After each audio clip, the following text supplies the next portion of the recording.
Let's cover the 3 levels of compression from noob to pro to expert. By the end, you're going to know exactly how to gain true mastery over compression and make better sounding music that sounds more like the way it does in your head. Let's kick things off with noob level compression. So what characterizes noob level compression? When a lot of people start out with compression, they're really only focusing on 2 parameters. And rightfully so. This isn't necessarily a bad thing. I'm not saying it's bad to be a noob.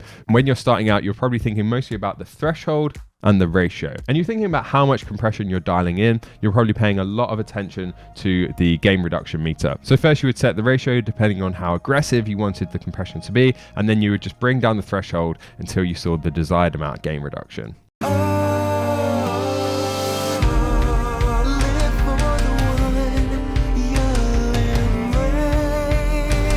And that's fine, that's where you want to start out. But if you're only thinking about the threshold, the ratio, and the amount of gain reduction, then you're missing out on the true power of compression and how you can tame transients and really shape the tone and vibe and character and emotion of a sound by adjusting the attack time specifically. And release time is a topic for its own video. In this video, we're going to focus a lot more on attack time.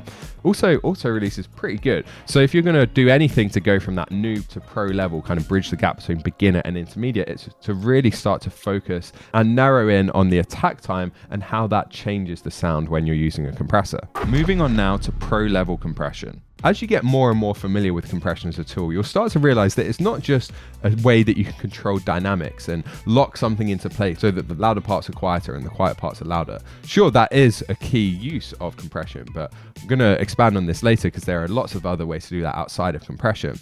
But you'll also start to realize that it really does change the character of a sound. And the main thing you want to focus on is the attack time, because often with compression, I just think of it as transient shaping. Instead of reaching for a transient shaper, I'll reach for a compressor when I want to make something sound more aggressive, give it more attack, less attack, make it sound thicker, make it sound more energetic or less energetic. We can do all of those things with compression, and getting to that pro level is really understanding how attack time controls those aspects. In its simplest form, a quick attack time is going to make something sound thicker, and a slow attack time is going to make something sound more aggressive and punchier. Let's have a listen to that in action. So I've got a different track here, and we're going to focus on the percussion because I find it's really easy to hear attack time and how that changes on percussion, and especially on something like a conga that we've got here, where there's a really clear transient that's like the hand slapping the drum. Let's have a listen just with no compression first.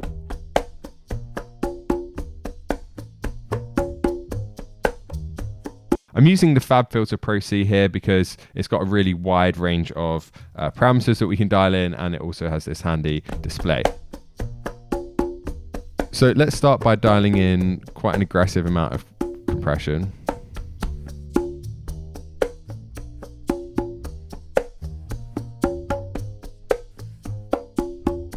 And what I want you to do is just ignore the release time. I've set it quite fast for now, just so that we can actually kind of hear the compressor pumping a little bit more. But auto release is fine, like I said. And we're going to focus on the attack time. Really, I just want to start by showing you the difference between the two, and make sure you can actually hear the difference in attack time. So let's start with 100 milliseconds. And with a slower attack time at 100, we're going to hear a lot more of the transient. We're going to hear more of the hand slapping the drum. Let's compare that to 1 millisecond. 100.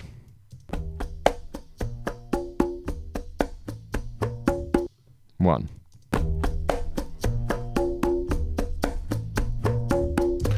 Now notice on 1 millisecond, and I'll play with the threshold a bit here as well so it's not as dramatic, you can hear less of the hand slapping the drum, and instead you can hear more of the resonance of the drum itself. So it's like we're clamping down really quickly, we're reducing the volume of the transient. The effect that that has when we're listening to it is it sounds like the resonance of the drum is louder. So you can really hear the difference in attack times by just focusing on, how much can I hear the transient versus the tail or the rest of the sound.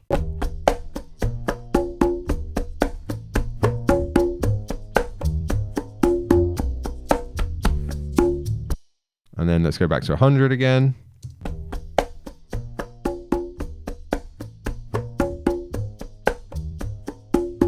So that transient is really cutting through. Now, let's actually look at this in the context of this track. So instead of just giving a kind of example in a vacuum, let's actually look at what happens when we listen to this in the track and what does it need, and then let's focus on that attack time to really dial it in and get that pro level of compression by just really honing in on, okay, do we want it to sit back in the mix and have less of a transient, or do we want to add more energy and excitement to this by enhancing the transient, which is going to make it sound like it's more aggressive, or do we want to make it sound a little bit more laid back and relaxed, which would be dulling the transient with the fast attack time to make it sound like it's not being played as aggressively. There's so many different things we can do by tweaking that attack time. So first, no compression. Let's just listen to what it needs. Don't let go of me now.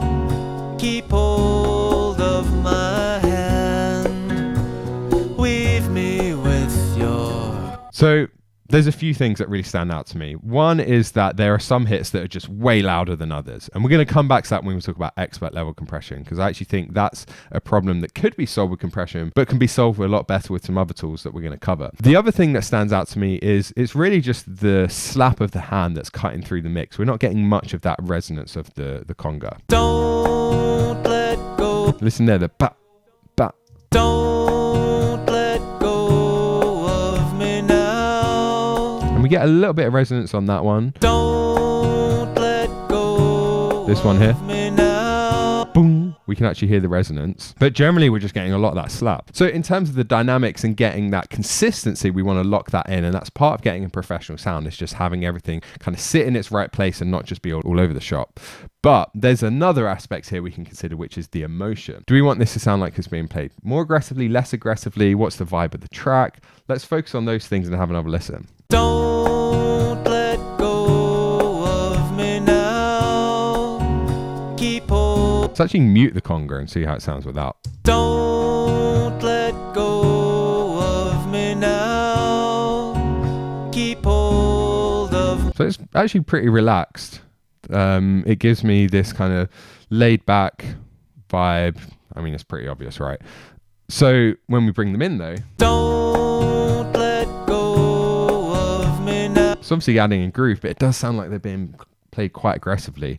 And I would rather it sounded like they were kind of a bit more chill. In two senses, it makes sense to use a fast attack time here. One, because some of those transients are just cutting through the mix way too much, and we can hear the slap of the hand a lot more than the body of the drum. But then also emotionally, it sounds like it's being played a bit too aggressively to me, and I actually want to kind of make it sound a little bit more laid back. So by dulling the transient with a fast attack time, we're going to achieve both of those things, because it's going to reduce the transient, which is going to bring up the body of the drum, and reducing the transient is also going to make it sound like it's not being played as aggressively. So let's find where that is. Don't let go of me now.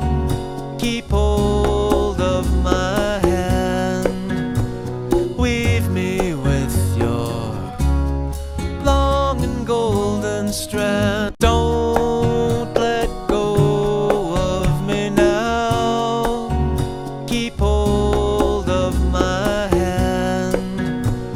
Weave me with your. Okay, so now let's just do a quick comparison. All the kisses, delete. All the kisses, delirium. So the other thing that's noticeable is it just sounds way higher in the mix now, because we're dulling those transients and we're bringing those down. We're controlling the dynamics of those louder hits, which is bringing up the entire part. But also if we focus on the actual transient itself, so not just the fact that it's more consistent in volume, but listen to the actual transient, the slap of the hand on the drum. All the kisses. Let's solo it.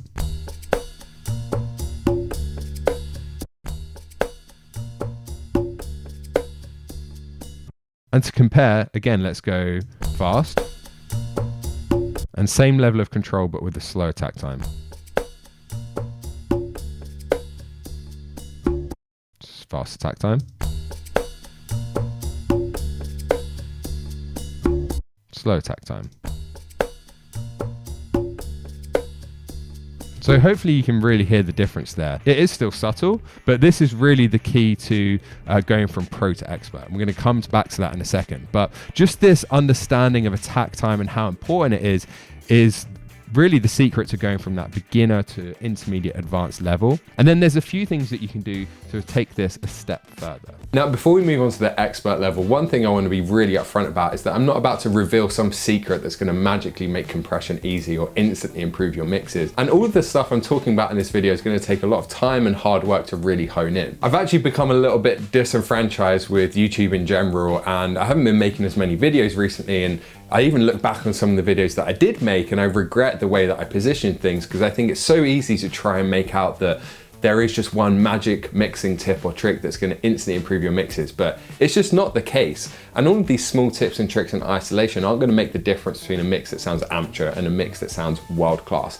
Instead, to get to that level, you need to think a lot more holistically about the entire process. And you need to have a comprehensive foundation that you're building upon, where you can see how all of these things relate and how compression is one part of the process, but it's not all of it. And you also need to understand EQ, volume balancing, you need to understand mastering and how that pushes back on your mix and your production.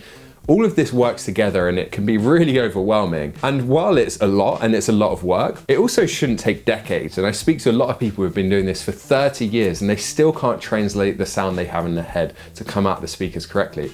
And that's really disheartening, because that definitely doesn't have to be the case either. It's not an overnight thing. And at the same time, it shouldn't take longer than a few months if you have the right guidance and you're focusing on the right things. And that's really what we do day in, day out at mastering.com. We're first and foremost an education company. This YouTube channel is just one part of that. And the majority of our time is spent working closely with our students inside our flagship program called the Reverse Engineer, and working with them to improve their mixes every single day and get to that professional industry standard level in the matter of 6 to 12 months. It's a 28-week program where we cover producing, mixing, and mastering, but we actually do the whole thing in reverse. We start with mastering so that you know exactly what you're working towards. You can have that end in mind perspective, and then you can reverse engineer the entire process. And it also means you have the technical knowledge and skills under your belt. So when you get to the mixing and the producing phases, you have the freedom to be creative and you can stay in that state of creative flow. Of course, it also includes one-on-one mentorship, feedback on your music and all that stuff. So if you want to learn more about that, open up a new tab, just type in mastering.com and go and check it out. But just a quick side note, we can now get back to the video. Okay, and finally, let's cover expert level compression. So I want to introduce a completely new idea here, which is that compression isn't always the tool that you would want to use or is appropriate in all situations when it comes to controlling dynamics. And when you start out and you're mixing and you're in that beginner level, then compression is basically your kind of one tool that you're going to use to control dynamics. You're not going to be thinking as much about limiting, saturation, and clipping, because it would just be overwhelming. As you move through the stages to that kind of pro and expert level, you might actually find that you're using compression less and less, because you start to bring in the limiter, even in a mixing context, not just on your output or in a mastering context, but in terms of mixing and applying limiting to individual channels. You start to think about clipping, which achieves the same effects. We're catching those loud peaks, but instead of dropping the volume, we're actually chopping them off. And then you can think about saturation as well. And if you're using saturation as a tonal device, what you need to understand is that it achieves the same thing as a clipper in many ways, and it will actually shave off the transients and have the effect that a clipper would have. But the thing I still use compression for is controlling vibe, tone, character, transient shaping, also using different compressor models to get different sounds out of them. But in terms of compression itself, it's just, again, laser focusing on that idea of the attack time.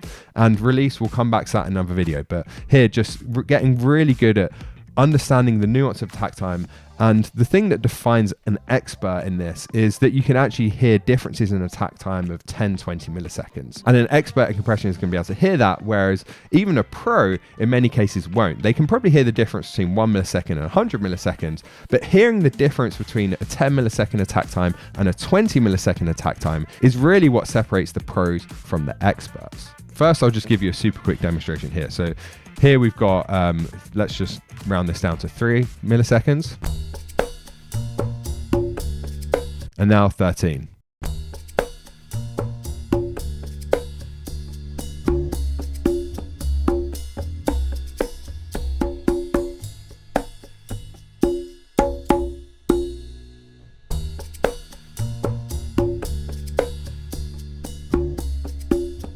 So this is why I like using congos. It's actually quite discernible there. And if you can't hear that, don't worry. Again, we're on kind of expert level here, but you want to get to the point where you can actually hear the difference there.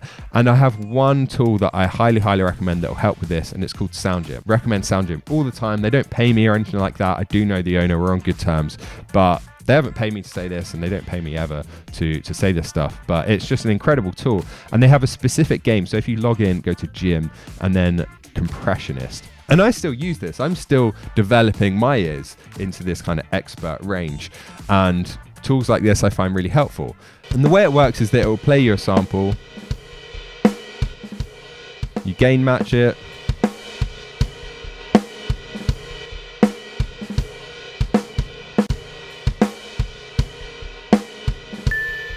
And first of all, it's getting us to just match the level of compression by choosing a ratio.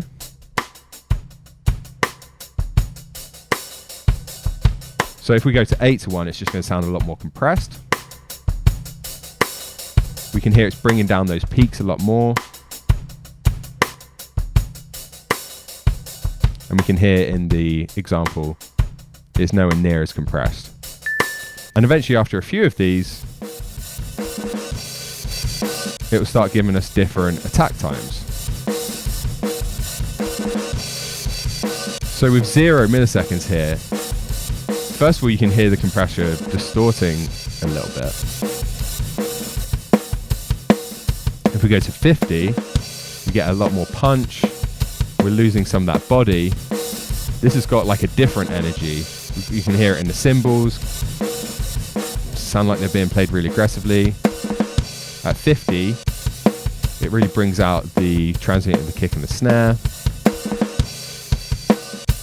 At 100, it's almost too slow for drums. We're getting a lot more air and breathability. Breathability, is that a real word? Breathing room, but we're not getting that punch. But it's pretty clear that the example they've given us here is 0 milliseconds because it's just super pumpy.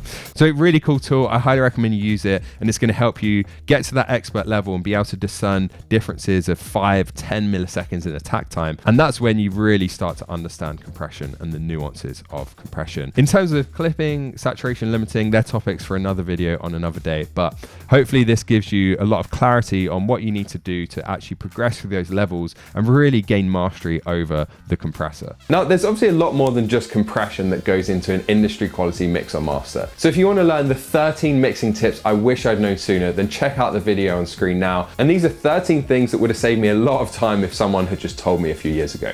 Okay, go and check out that video and I'll see you there.